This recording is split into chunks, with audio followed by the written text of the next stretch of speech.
ஆண்டவராகிய இயேசு கிறிஸ்து நாமத்தினாலே அருமையான போதகருக்கும் கூடி வந்திருக்கிற யாவருக்கும் ஆண்டவராகிய இயேசு கிறிஸ்து நாமத்தினாலே எங்கள் ஊழியர்கள் சார்பாக உங்களுக்கு நன்றியை நாங்கள் தெரிவித்துக் கொள்கிறோம். ఆమేన్.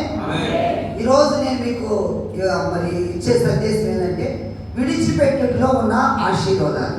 நாம் இந்த நாளில கூட நாம் கர்த்தருடைய சமூகத்தில் தியானிக்க போகிற வேதவசனம் என்னவென்றால் விழித்திருந்து நாம் கேட்க வேண்டும். మనం క్రైస్తవులుగా ఏమి విడిచిపెట్టాలి? நாம் கிறிஸ்துவுக்குள்ளே எதில விழித்திருக்க வேண்டும் என்பதை குறித்து நாம் தியானிக்க போகிறோம். విడిచిపెట్టుటలో ఉన్న ఆశీర్వాదాలు మనం నేర్చుకున్నాం. விழித்திருக்கிறதுனால கிடைக்கிற ஆசீர்வாదத்தை குறித்து இந்த நாளில் நாம் தியானிக்க போகிறோம். సామెతల గ్రంథము 3వ అధ్యాయము 7వ వచనం. ప్రోవెర్బ్స్ நீதிமொழிகள் புத்தகம் 3 chapter 7 3ஆம் அதிகாரம் 7ஆம் வசனத்தை வாசிக்கலாம்.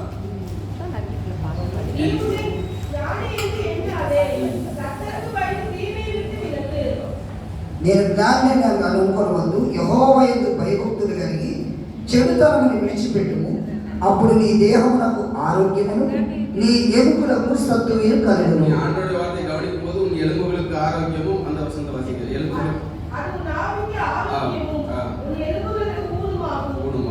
అది యెహోవా యందు భయభక్తులు కలిగి చెడుతనాన్ని విడిచిపెడితే தேவானிக்கு ஆரோக்கியமும் எலும்புలకు சத்துவம் கூட கలుగుతుంది. ஆண்டவருக்கு நாம் பயந்து இருக்கும் பொழுது அந்த பயம் தான் நம்முடைய வாழ்க்கையில பலனும் நமக்கு சத்துவத்தை கொடுக்கிறதுமாய் இருக்கிறது. ఈ రోజు ఎందుకు చాలా మంది చెప్తున్నారు, ఇప్పుడు మాకు ఎయిడ్స్ వచ్చి కొంతమంది ఎయిడ్స్ వచ్చింది అన్నారు. ఎయిడ్స్ అనేది ఎందుకు వస్తుంది? అది పాపం వల్ల మాత్రమే వస్తుంది. இந்த நாள்ல பல வியாதிகள் வருகிறது. குறிப்பாக எய்ட்ஸ் என்கிற வியாதி எதற்காக வருது? பாவத்தினால வருகிறது. అలాగే ఇప్పుడు చెడుతాను, త్రాగటం అనేది ఒక చెడుతాను. త్రాగుడు వల్ల దేహం పాడైపోతూ ఉంటుంది. இன்னைக்கு அநேக பேர் குடிப்பழக்கத்துக்கு அடிமைப்பட்டவர்களாக இருக்கிறாங்க. குடிக்கிறதுனாலயும் அநேக வியாதிகள் கடந்து வரும். అవును, దేహానికి ఇది ఎంతో అనారోగ్యం కలుగజేస్తుంది. நம்முடைய சரீரத்தை எல்லாம் அது கரெக்டா அதை கெட்டு போக பண்ணிவிடும். నేను కూడా మా చర్చిలో ఒక సహోదరి ఇంటికి వెళ్ళి ప్రార్థన చేయడానికి వెళ్ళాను. நான் ஒரு சகோதரியுடைய வீட்டிற்கு ஜெபிப்பதற்காக நான் கடந்து சென்றேன். అప్పుడే ఆ పాన్ పరాడు తింటుంది, పొగాకు. அவருடைய உடல்ல பான்ற புகையிலேயே அவர்கள் வைத்திருந்தார்கள். ఇక్కడ పెట్టుకోండి. ஒரு சகோதரி உதட்டு கீழே அந்த போதைப் பொருளை வைத்திருந்தார்கள். నన్ను చూస్తే కూడా పెట్టుకుంటున్నట్టు. என்னை பார்த்த உடனே அவர்கள் வாயை கையை வைத்து வாயை மூடிக்கொண்டார்கள்.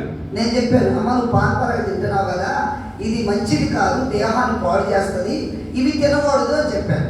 நான் சொன்னேன், நம்ம மதியமா இதை போடாதீங்க, இது நல்லது கிடையாது, உங்க சரீரத்தை இது பாதிக்கக்கூடாது கூடியது என்று நான் சொன்னேன். ఆ వంటది నా కోసం గట్టిగా ఉపవాసం ఉండి ప్రార్థన చేయండి మీరు అంటుంది.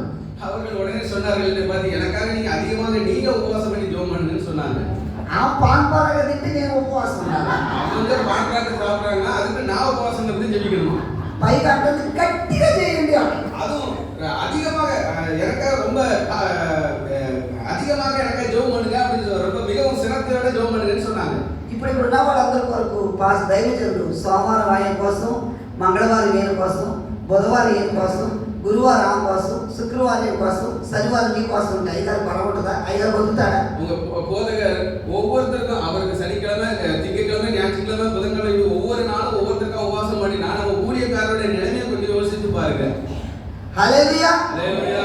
యెహోవా యందు భయభక్తులు కలిగి చెడుతనం విడిచిపెడితే నీ దేహానికి ఆరోగ్యం, ఎముకలకు సత్తువ కలుగుతుంది. நீங்கள் தேவனுக்குள்ள கர்த்தருக்குள்ள பயபக்தி உள்ளவராக இருந்தால் அது உங்களுக்கு எலும்புகளுக்கு ஆரோக்கியத்தை வரப்படும், உங்க சரீரத்திற்கு ஆரோக்கியத்தை வரப்படும். క్రైస్తవుడిగా దేవుని సన్నిధికి వస్తున్న మనము ఈ చెడుతనం విడిచిపెట్టుదుము గాక. நாம் ஆண்டவருடைய சமூகத்தில் வந்திருக்கிற நாம் இப்படிப்பட்ட தவறான பழக்கங்கள், பாவ பழக்கத்தில்